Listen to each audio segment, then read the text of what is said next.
Hello, this is Edward from Around the Atlas, and greetings from Manila, Philippines. Hello, fellow vagabonds. My name is Edward, and I'll be your tour guide. Traveling is my main passion, and I'm excited to share all of my adventures with you. So come follow along as I travel around the Atlas.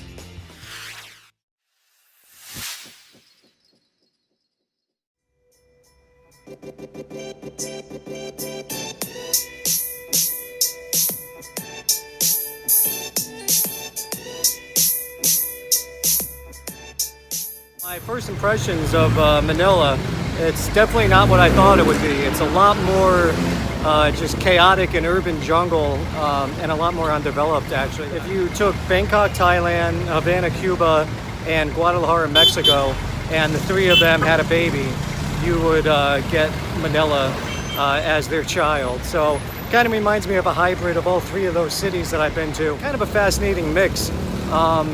It's a little intense down here, but it's a lot of fun to explore.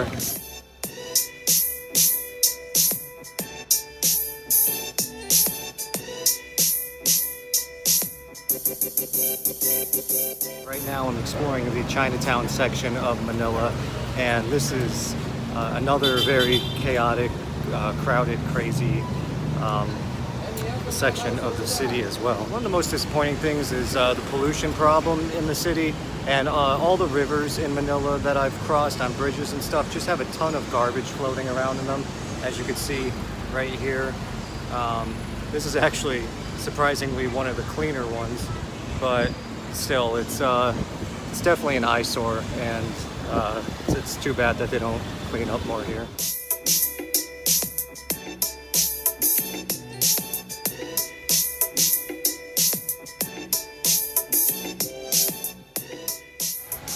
So this is the neighborhood that I'm staying in Manila. It's the Quiapo section, and this honestly has to be the most in-your-face poverty that I've seen anywhere in the world. It's actually pretty depressing to see, but also equally fascinating as well. My point is not all traveling is going to be sunshine and rainbows and pretty places. Sometimes it's important to come to places like this to have a reminder of how lucky you are to be where you're from, and to have the opportunities and upbringing that you had. I've seen a lot of just sad, depressing things in this neighborhood walking back and forth to my hotel. I've seen way too many naked babies on the sidewalk, which is something I've never seen anywhere before. Seen just a lot of homelessness and poverty, and just people living in little shacks, and people sleeping in their cars, sleeping on the sidewalk naked, kids walking around playing outside with no shoes on, no clothes on. I'm not going to film any of that out of respect for the people that live here.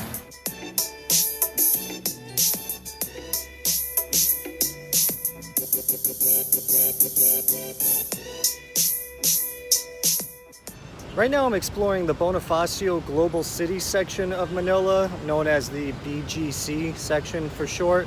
And this little city within the city is definitely a much different vibe and feel than what I've experienced more in the section of Manila that I'm staying in.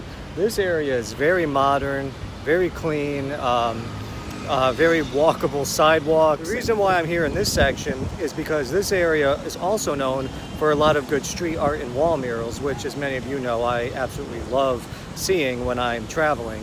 So I'm here to explore some art in this section of the city, so let's go see what we find.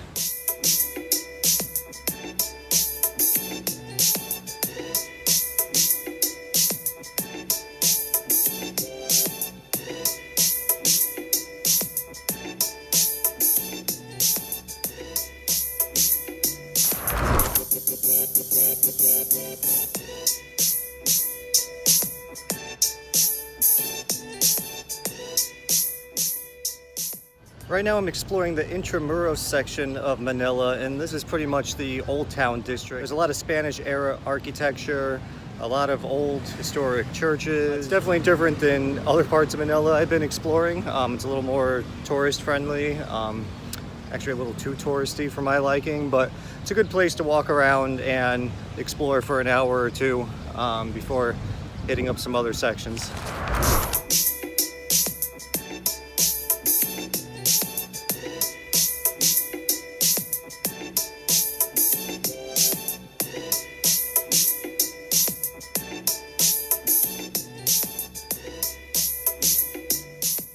Right now I'm in the National Museum of Fine Arts in Manila, Philippines, and behind me is a really impressive and massive mural. It's called Filipino Struggles Through History by Carlos Francisco. And just look at how humongous this thing is. It's really, really beautiful and impressive. It takes up the entire room here.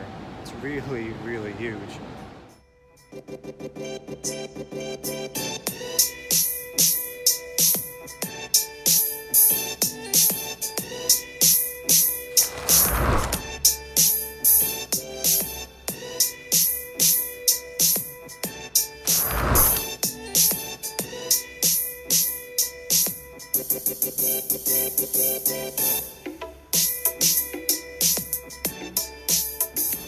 Behind me is the Basilica of San Sebastian. I gotta admit, it's a little weird and strange seeing so many Catholic churches here in Asia. The type of church behind me you would expect to see somewhere in Latin America, maybe in Mexico or somewhere in Central America. Usually in places in Asia that I explore, you see a lot of Buddhist temples and various shrines, and you don't really see too many Catholic churches like this, but this is a pretty common thing to see in the Philippines, and it's pretty evident that their religion and a lot of things in their culture are influenced by the Western part of the world.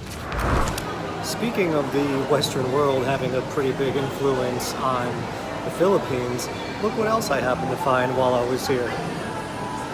It's no secret that I'm a big fan of Taco Bell, and usually when I travel I like to try local foods and not American fast food chains, but I think I have to make an exception for this because it's almost impossible to find Taco Bells in Asia. Hopefully, this was a pleasant surprise while exploring Manila, so I gotta come in here and grab a cheese quesadilla. This Taco Bell also happens to be a lot nicer than pretty much any one that I've seen in the entire United States. So Philippines is definitely doing American fast food chains better than America does. So United States, you gotta step your Taco Bell game up.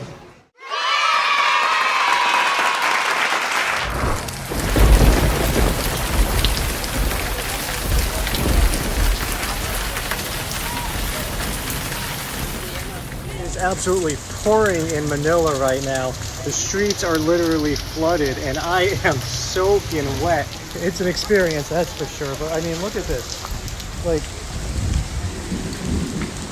it is, whew, this is one of the worst storms I've ever seen. I am still not letting this ruin my fun and adventures in Manila.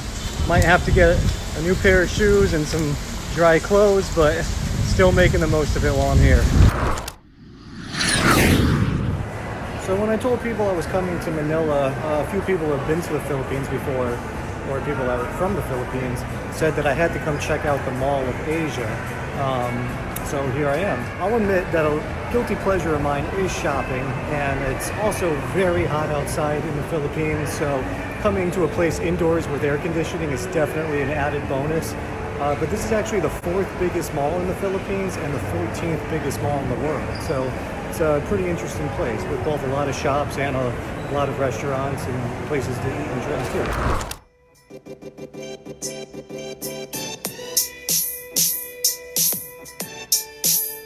Manila may not be everyone's idea of a vacation destination, but honestly, coming to places like this are important to see with your own eyes, and it really opened my eyes to how things really are in other parts of the world, and this is definitely an experience that I'm never going to forget.